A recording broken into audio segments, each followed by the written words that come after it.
ایک بار کا قصہ ہے، کہیں دور پہاڑوں پر ایک عورت اور اس کا شوہر رہتے تھے۔ عورت بہت زیادہ دیندار تھی، لیکن اس کے شوہر کو اللہ پر اتنا یقین نہیں تھا۔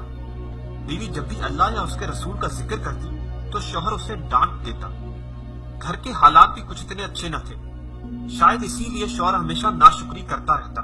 ایک شام گھر میں کھانا نہ ہونے کے برابر تھا، محض ایک ہی روٹی بن سکی۔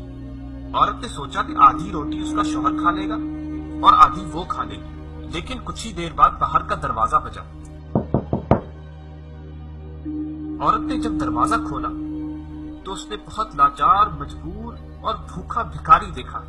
عورت کو اس پر بہت رحم آیا اور اس نے اللہ کے بھروسے گھر میں جو ایک ہی روٹی تھی وہ اس بھکاری کو دے دی، اس یقین کے ساتھ کہ اللہ اس کی ضرور مدد کرے گا۔ جب رات کا وقت ہوا اور اس کا شوہر گھر آیا تو اس نے کھانا مانگا۔ اس عورت نے بہت یقین، بہت بھروسے اور حوصلے کے ساتھ اپنے شوہر کو بتایا، گھر میں جتنا کھانا تھا میں نے ایک بھکاری کو دے دیا، اس بھروسے کہ اللہ میری کسی نہ کسی طرح ضرور مدد کرے گا۔ شوہر یہ سن کر بہت ناراض ہوا اور عورت کو برا بھلا کہنے لگا، لیکن اسی وقت ایک بار پھر دروازہ بجا۔ شوہر نے جب دروازہ کھولا تو اس نے دیکھا ایک شخص ہاتھ میں 18 روٹیاں پکڑے کھڑا تھا۔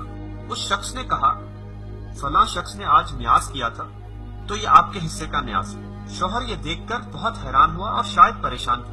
وہ یہ روٹیاں لے کر اندر گیا۔ جب اس عورت نے یہ روٹیاں دیکھی تو اس نے فوراً کہا، اس میں 2 روٹیاں کم ہیں۔ شوہر یہ سن کر مزید پریشان اور حیران ہو گیا، لیکن اس نے بغیر کوئی سوال پوچھے دوبارہ باہر گیا اور اس شخص سے معلوم کیا اس میں 2 روٹیاں کم کیوں ہیں۔ اس شخص نے جواب دیا، میں جب راستے سے آ رہا تھا تو مجھے بہت بھوک لگی تو میں نے اس میں سے 2 روٹیاں کھا لی، مجھے معاف کرنا۔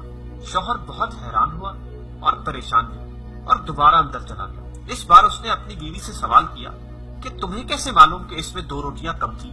عورت نے بہت مسکراتے ہوئے کہا، میرے اللہ نے کہا ہے جو میری راہ میں خرچ کرے گا میں اس سے 20 گنا زیادہ عطا کروں گا۔ شوہر اپنی بیوی کا یہ جذبہ اور یقین دیکھ کر بہت حیران، بہت پریشان ہوا اور زار زار رونے لگا اور اللہ سے اپنے گناہوں کی معافی مانگنے لگا، اپنی ناشکری کی معافی مانگنے لگا۔